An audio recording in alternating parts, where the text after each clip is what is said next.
Next speaker, I ask to take the floor up here, Professor Giacomo Comi. Professor Comi belongs to the University of Milan, works in the Dino Ferrari Center, Neurological Sciences, and he will tell us what's the state of the art as regards the Italian registry for LGMDs. Here you are. Well, first of all, good afternoon. I wanted to thank, if possible, the families Perline, Klamer, Gonella, because beyond GFB there are real people, and please, I do not know all of you, so excuse me, but I know the crystallization group of GFB, and I think it is always useful to have these days. My starting point is LGMD, whose scientific basis is this work, which is not that recent, 1954, Walton and Natras. They described the term LGMD. I will speak in Italian, however the slides are in English, most of them. This one is international. Questa è internazionale, ovviamente. This one is international. This is our scheme, which you have already seen before today. The sense is that first, localization and different muscle compartments of the proteins involved in different types of LGMDs, like the compartment of muscle membrane, the contractile structures of the sarcomerus, the subsarconemal region, the proteins in the sarcomerus, and the extra region, extra outside the sarcolemma. It is always fine to stop and consider this picture a little bit, because when we talk about LGMD, and we have already restated that several times, we talk about several disorders hitting an apparently simple tissue, which is complex in itself, however, so several different pathologies. You have seen this again several times today, and it's because it's much simpler to see the recessive forms in LGMDs. And as already done by the French colleagues who are present here today, if you take some key proteins, those that we have seen up to now, and see in the muscle, as already done in this job, what the interaction was of these proteins with other muscle proteins, something that reminds to the function, you discover that the number of interactions between the key proteins in the muscle, key in causing muscle dystrophies, and other proteins in the muscle, well, that's very high. So not only genes and proteins involved in LGMDs are a lot and very complex, but the interactions that they have with other proteins, and the part on the pathogenesis today was definitely very interesting, is very complex as well.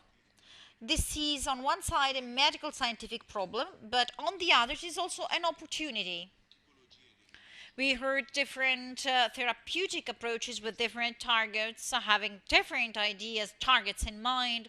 The easiest, the one that was the gene therapy, I simply replace what is missing, but other approaches that have a scientific basis, right, because there is a very strong interaction. Some years ago, in 2008 and the previous years, two Italian studies actually mapped the genetics of LGMDs, the two larger studies, of course. The gene of LGMD in Italy, this was carried out by a group of colleagues, and we are included in them, regarding about 180 patients. And at the time, the point was that some genes were not known. In this series of about 180 patients, well, they were selected because they had a dystrophic muscle and a proximal or proximal distal dystrophy for some specific forms. there were about 25% of patients who had not been diagnosed. Second study was made by some colleagues that are listed here with different inclusion criteria and other patients, of course. This is the second study with only a few overlappings compared to what is usually thought. These patients had followed the inclusion criteria of a wider age bracket, however, also a very large hypercemia group. We have seen that high CK values are one of the characteristics, of course. So both approaches are correct. However, what you can notice is that in children, the number of genetic diagnosis made is higher compared to that of the adults. However, even though whether we consider adults or children, the proportion of LGMDs that are not classified was and is in this study much wider, and often we say the number of undiagnosed patients is in proportion to how you decide to include them, while the diagnosed ones are known. Undiagnosed patients depend on the inclusion criteria. How do you diagnose the undiagnosed patients? You find new genes. This has happened also during the past 1.5 years. These were the 3 lost genes that were identified in LGMDs. One of these genes luckily was quoted today, DNAJB6. One has not been cited yet, ISPD, and another one that's transported in 3. These 3 new genes regard discoveries dating back to the past 2 years. So it's interesting to see this. There's a lot to come to know on known genes in LGMDs. However, new genes are discovered every day, quite frequently. Right, because new techniques like exome sequencing or other sequencing techniques are applied either on the hexamerase, so part of our genes are translating to chain, or the whole hexamerase, thus bringing to the identification of new genes. This is the slide we already saw before. When these genes are found, just like in the case of ISPD, you discover something we already know. There are therefore some overlappings between LGMDs that are very severe or even more severe, like congenital muscle dystrophies. In this case, we go from very, very severe cases and milder cases in the early infants and also in younger patients. It is possible that the use of massive sequencing techniques cost a lot, but they are difficult to interpret, but then they produce the discovery of new genes. This is the 1F dominant form in a family, for instance, and that was known through not through a group but in 2 groups through a sequencing, next generation sequencing technique, through the identification of the gene that was later confirmed by another group. I believe it's always the same family, I think. However, 2 groups in the world, and this is fine actually. If 2 groups obtain the same results in 2 different experiments, the point is that they are interesting.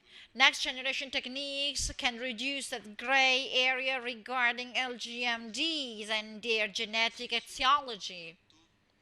In this sense, for 1 year now, if Vincenzo does not correct me, a project is underway, even though he didn't talk about that today. that relates GMD in several forms, recessive and dominant, with undiagnosed patients based on two steps. First, the full sequencing of 98 known genes, and the second, the sequencing of the whole exome of these patients to identify the genes that had not been identified before. This is one of the most advanced study projects in genetics regarding undiagnosed LGMDs in Italy. After saying this, the four sarcoglycan genes are small, and the study of the protein through Western blot and histochemistry aims at the sarcoglycans. If you do that within a short period of time, you can have a gene diagnosis without resorting to these methods. So, an operation is underway in Italy regarding the whole Italian territory with a real network to study undiagnosed cases of LGMD. Diagnosed cases instead, to the contrary of what Professor Mendel was giving this morning, many more are the diagnosed cases. We have a dominant type LGMD indicated by 1, ranging from A to H in this list, transporting 3 and DNA JB6 are the two last added. They are including some very common cases like lamins and caveolins 3 that are relatively common, I would say. And the whole series of autosomal recessive cases. This list again starts with 2A and will probably conclude with 2Z and over that, because in addition to this scheme, you actually have to add some more important genes. We have heard several genes and many more proteins that all play major roles. Fucotin related protein and many more.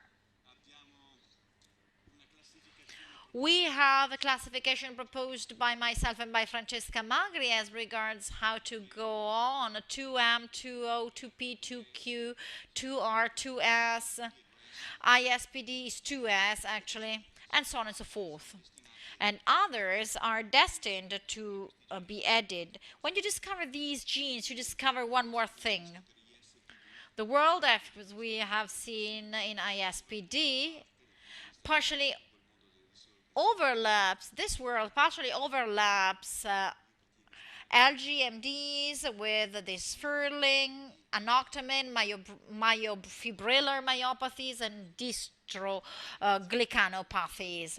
And there's one more initiative, again supported by Teleton, that actually started about 1 year and a half ago. It will turn 2 years within short.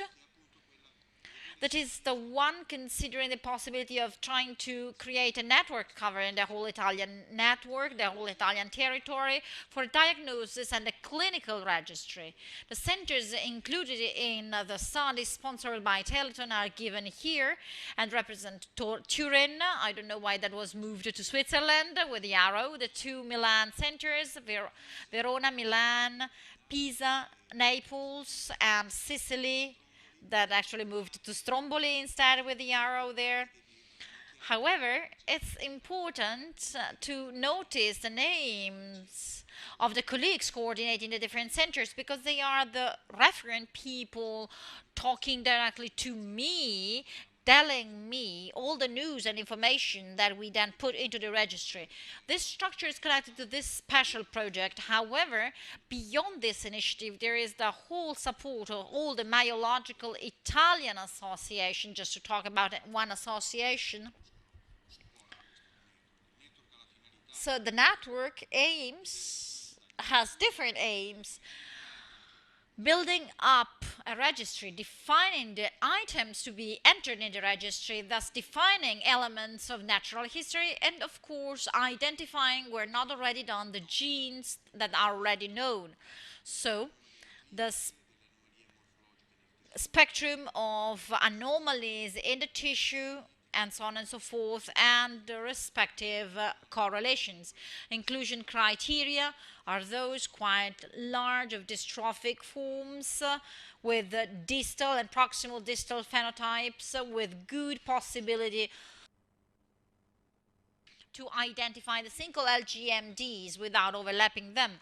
It includes the collection of general data related to family history, symptoms at onset data on the muscle biopsy, specific data on allele and specific mutations, nature and type of muscle involvement, evolution in time, breathing, respiratory effect.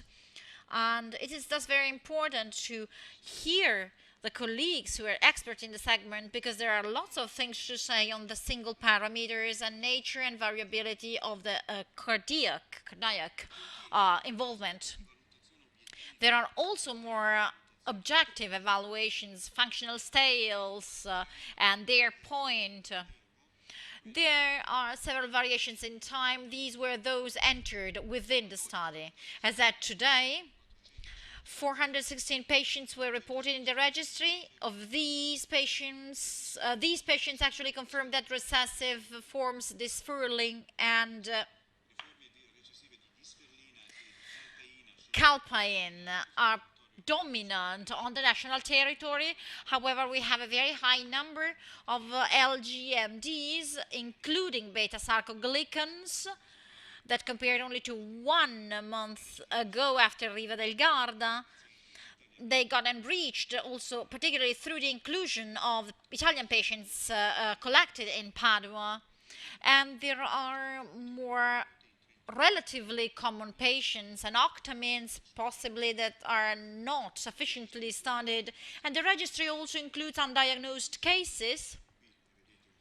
You see some 14% here. They do not represent what really exists, or the reality that really exists, because we have an inclusion criteria that includes some genetically determined cases, because they have to do with the possibility to create a solid registry. So not to have too many undiagnosed cases in the registry.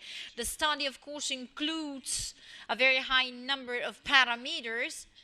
LGMDs differ, as known, by the onset age. There are later onsets and, unfortunately, earlier onset ages with the speed of progression higher or lower. Maybe you can better understand this chart. This is the onset age of this dysferlinopathies, fucotin-related protein, no point with biphasic LGMDs, however, and various types of sarcoglycanopathies where onset age actually moves towards younger age, as already shown. However, some onset ages are also quite late. As already stated, however, the registry cannot but follow what the reality is.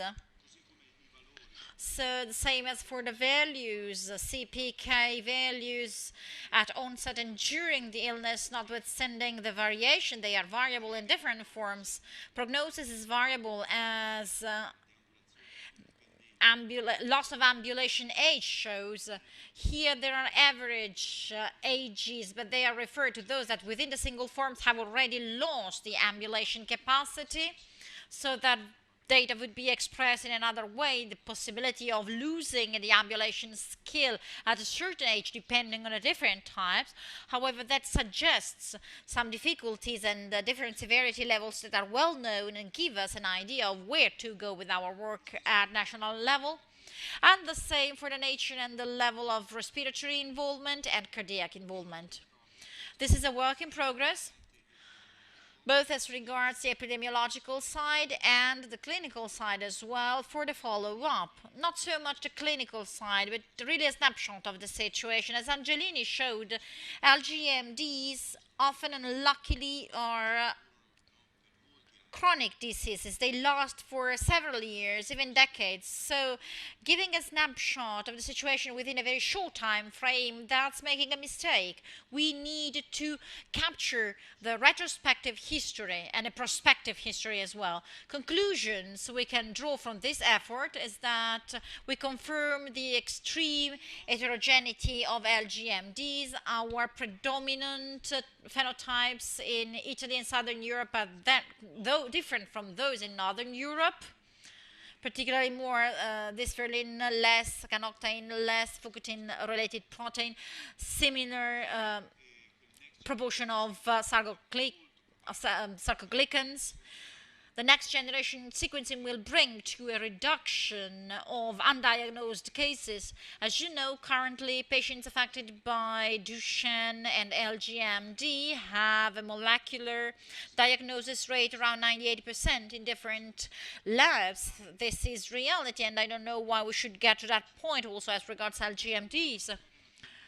Creating a database of natural history for at least 30 different diseases, often with different allelic expressions, but this is not easy, and the number of therapeutic trials definitely does not involve an accurate prospective collection of data on the natural history of the disease, because it's undoubtful that I'm thinking about other diseases, but also spinal muscle atrophy, the presence of technical and therapeutic trials have definitely pushed families and scientists to improve their ability to measure the parameters of the disease in time, thus selecting the most important ones.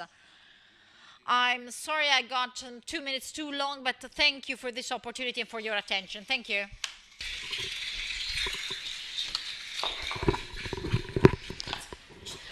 Thank you very much, Professor Comi, for this very interesting overview. Are there any questions? Microphone, please. I just wanted to express an observation about the importance of this registry in time, because we just joined to create this registry, this register, which is extremely important in Italy because there are many important contributions of different professors. But this register is also much more important because of the life of the register itself. So the contribution of Teleton is important because we think that this register could have a much longer life than 1 or 2 or 2.5 years. So in this period, in fact, we couldn't have the possibility to collect data and to prove this data. I think that this project must become telematic, and I think that this register should be web-based, so it should be also extended to all the other centers, research centers, and they should be also extended to the patients, but also to the clinicians, and the web base and the web could be of course important because you can add data when you want, and all the centers can, for example, contribute to the register. Of course, the maintaining the data is important also under the ethical point of view and towards the family. Of course, we have this commitment. We must keep this information because the family could, of course, profit from this kind of information. It is extremely important for us to go on with this project, and we should also think to structural funding, different structural funding, and also to different methods on how registers can be added. As you know, the research centers are involved in many projects, and we are working in these days to maintain the structure of such a register, which is extremely important. Are there any other questions? Please, microphone, please. These online methods for the register are extremely important for all those people who work with muscular dystrophies, and they would be even much more useful if they would be if they were similar also as far as the pathologies are concerned. Of course, there are different features related to the different diseases, and so we should make the whole structure much more uniform so that we have the opportunity to use the same rule and the same criteria for different pathologies. Well, I would like to add a thing. 2 weeks ago, 3 weeks ago, more or less, we attended the Congress of the Neurology Academy, and a colleague, a counterpart, presented data about the different aspects of the LGMD in the US. I just wanted to mention this episode, and I asked him, how could you obtain this data? I simply asked them to diagnostic. There is no such an initiative that can be compared in the USA. So this very fragile and network and this difficult project, which is of course difficult to continue in time, is of course difficult to maintain, but of course there is no counterpart of such a project all over the world. There are registered that are widespread in Europe, and of course the contribution of the French counterparts and so on is of course important, but we need to enhance the projects that we have experimented in our country. I have and another question. I'm not a clinician, but I would like to ask.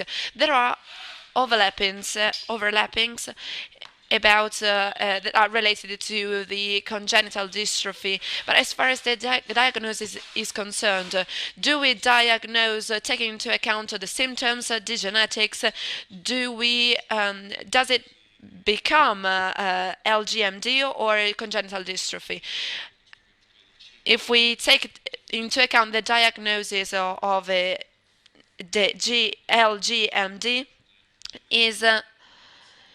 can be immediately made. In fact, within 1 year from the birth, a child has some kind of impairments, and he has, for example, he or she has no ability of walking.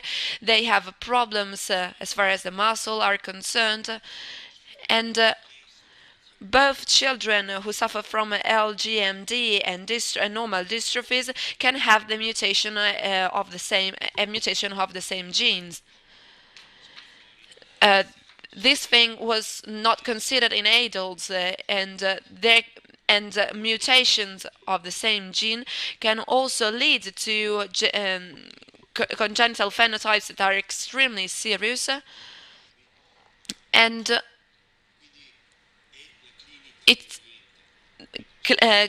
clinicians are important because they detect the problems as far as the HALOS are concerned. So the chip developed by Negro is not important to understand what the patient has, but the patient is extremely important to understand what he feels, he or she feels. I would like to thank Professor Comi. Thank you very much.